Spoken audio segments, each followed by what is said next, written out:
কখনো কি লক্ষ্য করেছ এক কাপ গরম চায়ের মধ্যে ডুবানো সামান্য বিস্কুটও কি অদ্ভুত শিক্ষা দিয়ে যায়? যখন বিস্কুটটা বেশি ডুবে থাকে, ধীরে ধীরে ভেঙে গিয়ে পানিতে মিশে যায়। ঠিক তেমনি মানুষের জীবনে যখন আমরা কাউকে অতিরিক্ত গুরুত্ব দেই, নিজের সীমার বাইরে গিয়ে তাদের জন্য সব করতে শুরু করে, তখন আমরা ভেঙে যেতে বাধ্য। সব সময় সবার জন্য নিজেকে বিলিয়ে দিলে, সব সময় কথা বলে নিজের মূল্য বোঝাতে চাইলে, সব সময় নিজের অনুভূতি চিৎকার করে জানাতে গেলে শেষমেশ ক্ষতিটা নিজেরই হয়। জেনে রাখো, যার নিজের মূল্য আছে তাকে কখনো উচ্চ সুরে কথা বলতে হয় না। খুচরো মুদ্রার শব্দ বেশি, কিন্তু বড় নোট সব সময় নীরব থাকে। নীরবতা মানে দুর্বলতা নয়, নীরবতা হলো শক্তি।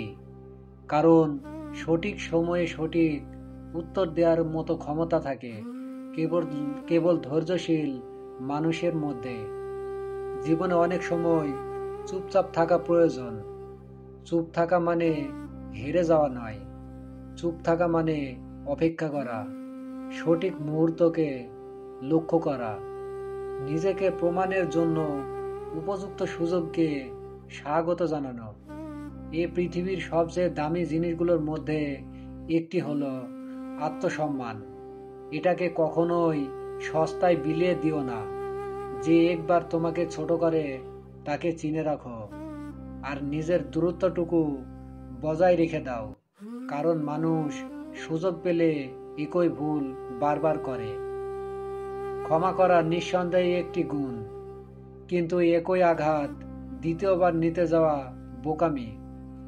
আর একটা সত্য বলি, সব মানুষের সাথে মনের মিল হয় না।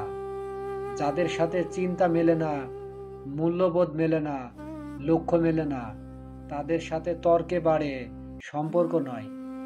যে বুঝাতে চায় না তাকে বোঝাতে যাওয়া মানে নিজের শক্তি নষ্ট করা। জীবন খুব ছোট, এটাকে নিজের মতো করে সাজানোই সবচেয়ে বড় প্রয়োজন। ফুলটিও ভোরের আগ মুহূর্ত পর্যন্ত জানে না সে মন্দিরে যাবে না শ্মশানে যাবে। তেমনি তোমার জীবনের গন্তব্য সবকিছু শেষ মুহূর্তেই পরিষ্কার হয়। তাই আজই নিজের পথ, নিজের মানসিক শান্তিকে গুরুত্ব দাও। জীবনে তুমি যতই ভালো হও না কেন, যতই নিজের সবকিছু অন্যের জন্য বিলিয়ে দাও না কেন, সবাই তোমাকে ভালোবাসবে এমনটা কখনোই হবে না। কিছু মানুষ আছে যারা তোমার ভালো কাজ দেখেও চোখ বন্ধ করে রাখবে, কারণ তারা ভয় পায়। হ্যাঁ, তারা ভয় পায় তুমি একদিন জিতে যাবে, তোমার জীবন সুন্দর হয়ে উঠবে, তোমার অবস্থান তাদের ছাড়িয়ে যাবে। তাই তোমাকে ছোট করার চেষ্টা করবে, নেগেটিভ কথা বলবে, তোমার মধ্যে সন্দেহ ঢুকিয়ে দেবে। আর বুদ্ধিমান মানুষগুলো জানে এদের প্রশ্রয় দিলে চলবে না। নেগেটিভ মানুষের সাথে দূরত্বই শান্তির প্রথম শর্ত। নিজের দুর্বলতা সেটা কাউকে দেখাবে না। অর্ধেক মানুষ বুঝবে না, আর অর্ধেক মানুষ উপহাস করবে। আবার কিছু মানুষ সেই দুর্বলতার সুযোগও নেবে। যা আল্লাহ ঢেকে রেখেছেন সেটাই নিজের সবার সামনে তুলে ধরো না। নিজেকেও বারবার মনে করিও না তুমি দুর্বল, কারণ দুর্বলতার দিকে তাকালে ক্ষমতাগুলো ঝাপসা হয়ে যায়। নিজের শক্তিকে চিনো, নিজের চরিত্রকে সাজাও, কারণ একদিন সবাই ভুলে যাবে তুমি দেখতে কেমন ছিলে, কিন্তু তোমার আচরণ, তোমার মানবিকতা, তোমার চরিত্র মানুষকে মনে করিয়ে দিবে তুমি কেমন ছিলে। জীবনে ভুল ট্রেনে চড়ে ফেললে পরের স্টেশনেই নেমে যাও। ফিরে আসতে দেরি করলেও ক্ষতিটা তোমারই হবে। এই উদাহরণটা সম্পর্ক, বন্ধুত্ব, চিন্তা ভাবনা সব কিছুতেই প্রযোজ্য। মানুষ বদলে যায়, সময় বদলে যায়। ভালো থাকতে গেলে কিছু মানুষ থেকে দূরত্ব বাড়াতেই হয়। বিশেষ করে ব্যস্ত মানুষ আর স্বার্থপর মানুষ। ব্যস্ত মানুষ কথা বলে নিজের সুবিধা মতো, স্বার্থপর মানুষ কথা বলে নিজের প্রয়োজন মতো। দিন শেষে বুঝবে নিজের চেয়ে আপন কেউ নেই, নিজের চেয়ে নির্ভরযোগ্য কেউ নেই। তাই প্রতিটি কঠিন সময়ে প্রথম কাজ হলো ধৈর্য ধরা। যতই পরিস্থিতি খারাপ হোক, যতই নিয়ন্ত্রণের বাইরে যাক, ধৈর্যই একমাত্র সঠিক পথ। গালি দিলে এটা ধৈর্য নয়। আঘাতের বদলে আঘাত করলে এটাও ধৈর্য নয়।